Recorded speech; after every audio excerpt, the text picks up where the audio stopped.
Hello guys, educational activity हम में आपका पुनः स्वागत है। आज मैं आपके लिए लेकर आया हूँ कक्षा छठी की संस्कृत की पाठ्य पुस्तक दीपकम के पाठ 4 का अभ्यास, जिसका शीर्षक है अहम प्रातः उत्तिष्ठामि।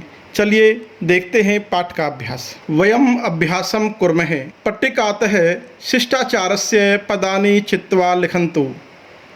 पट्टिका से सब शिष्टाचार के शब्दों को चुनकर लिखें। नीचे दिए हुई पट्टिका में से जो शब्द शिष्टाचार के लिए प्रयोग किए जाते हैं, हमें उन शब्दों को चुनकर लिखना है। पहला है कलह। कलह अर्थात झगड़ा, जो शिष्टाचार के लिए प्रयोग नहीं किया जाता है। आगे है गुरु वंदनम, गुरु की वंदना करना। वृद्ध सेवा, बड़े बूढ़ों की सेवा करना। अतिथि सत्कार, अतिथि का सत्कार करना। अहंकार, अहंकार अर्थात घमंड, जो शिष्टाचार के लिए प्रयोग नहीं किया जाता है। मातृ प्रेम, माता से प्रेम करना। पितृभक्ति, पिता के प्रति भक्ति। ज्येष्ठेषु आदरः, बड़ों से आदर करना। कनिष्ठेषु प्रीति, छोटों से प्यार करना। परस्पर द्वेष, परस्पर आपस में द्वेष की भावना रखना, जो कि शिष्टाचार के लिए प्रयोग नहीं किया जाता है। बंधुषु प्रीति, भाइयों से प्रेम करना। असूया, ईर्ष्या भाव रखना, यह भी शिष्टाचार के लिए प्रयोग नहीं किया जाता है। स्वाभिमानम, अपने प्रति अभिमान की भावना रखना। परोपकार है, दूसरों पर उपकार करना। प्राणिषु दया, प्राणियों के प्रति दया का भाव रखना। प्रिय वचनम, प्रिय बोलना। हिंसा, हिंसा करना, यह भी शिष्टाचार के लिए प्रयोग नहीं किया जाता है। सत्य कथनम, सत्य बोलना। सत्पात्रे दानम, उचित पात्र को दान देना। सर्वेषु मैत्री भाव है, सभी के प्रति मित्रता की भाव रखना। अहिंसा, हिंसा न करना। समय पालनम, समय का पालन करना। स्वच्छता, साफ सफाई रखना। प्रकृति रक्षणम, प्रकृति की रक्षा करना। भ्रातृषु भगिनीषु च स्नेह, भाई और बहन के प्रति स्नेह है। तो हमने जिन शब्दों को अंडरलाइन किया है वो शब्द शिष्टाचार के लिए प्रयोग किए जाते हैं। तो आइए इन शब्दों को नीचे दिए हुए रिक्त स्थान में भरते हैं। प्रश्न नंबर 2, उदाहरण अनुगुणम समयम संख्या भी लिखन्तु।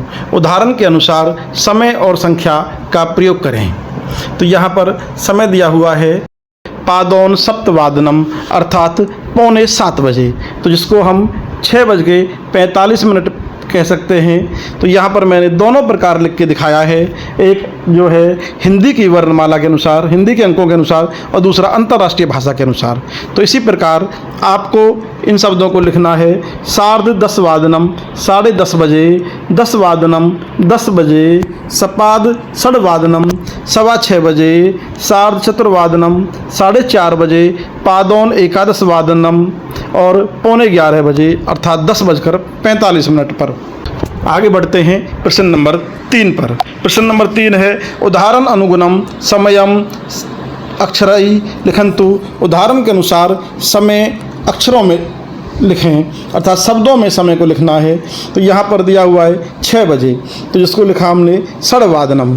12 बजे द्वादश वादनम। 5:30 यानी 5:30 बजे। 5:30 वादनम। 6:45 यानी 7:45 बजे। पादौन सप्तवादनम, और 9:45 बजे। 9:45 पादौन 10 वादनम। 11:30 यानी 11:30 बजे। 11:30 वादनम।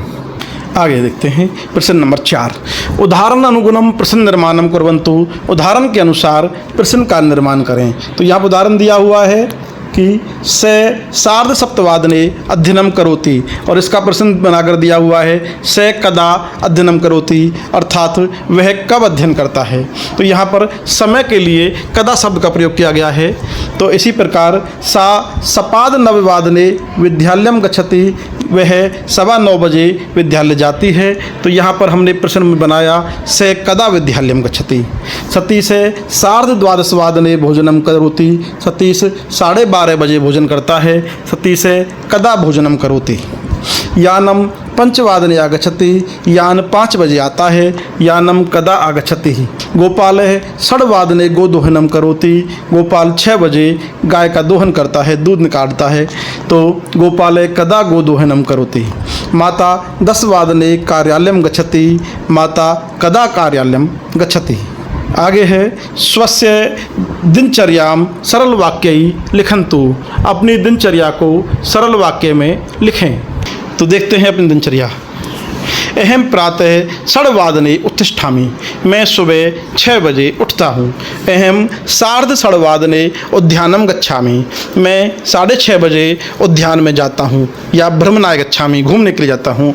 अहम सप्तवादने स्नानादिकम करोमि। मैं 7 बजे स्नान आदि करती हूँ या करता हूँ। अहम सपाद सप्तवादने ईशम भजामि। मैं 7:15 बजे ईश्वर का भजन करता हूँ। अहम सार्ध सप्तवादने प्रातरासम करोमि। मैं 7:30 बजे सुबह का नाश्ता करता हूँ। अहम अष्टवादने विद्यालयम गच्छामि। मैं 8 बजे विद्यालय जाता हूँ। अहम तत्र अध्ययनम करोमि। मैं वहाँ अध्ययन करता हूँ। अत्र अहम त्रिवादने गृहम आगच्छामि। मैं 3 बजे विद्यालय से घर आता हूँ। अहम सायं 5 वादने क्रीडामि। मैं शाम को 5 बजे खेलता हूँ। अहम अष्टवादने गृह कार्यम करोमि।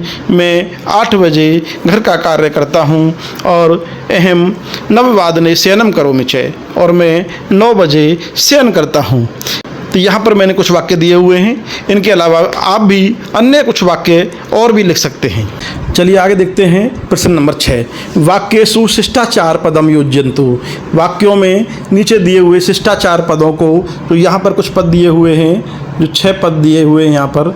इन पदों के अनुसार हमें रिक्त स्थान की पूर्ति करनी है।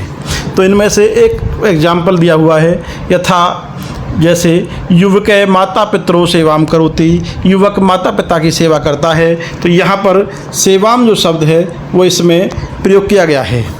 तो अब आगे देखते हैं। पहला वाक्य है सात दुर्बलानाम खालिस्तान करोति। वह दुर्बल यानी कि जो निर्बल व्यक्ति होते हैं, कमज़ोर व्यक्ति होते हैं, उनकी खालिस्तान करता है। सहायम करोति, सहायता करती है। सर्वेषु प्राणेषु खालिस्तान भवतु। सभी प्राणियों के प्रति दया भावे भवतु, दया भाव होना चाहिए। सर्वे छात्रा पाठशालायाः कुर्वन्तु। सभी छात्र पाठशाला में नियम पालनम कुर्वन्तु, नियम पालन करते हैं। वयम सर्वे अतिथिनाम खालिस्तान कुर्महे। हम सभी अतिथियों का, आगंतुकों का, आने वाले जो हमारे घर पर मेहमान आदि होते हैं, उनका हम सत्कारम कुर्महे, सत्कार करते हैं। परस्परम छात्रेषु खालिस्तान भवतु। परस्पर छात्रों में मैत्री भाव है। भवतु, मैत्री भाव होना चाहिए या हो। तो प्यारे छात्रों, अगर आपको मेरी ये वीडियो पसंद आई हो तो कृपया लाइक और शेयर करें। और इसी प्रकार की अन्य वीडियो के लिए कृपया चैनल को सब्सक्राइब करना ना भूलें। धन्यवाद।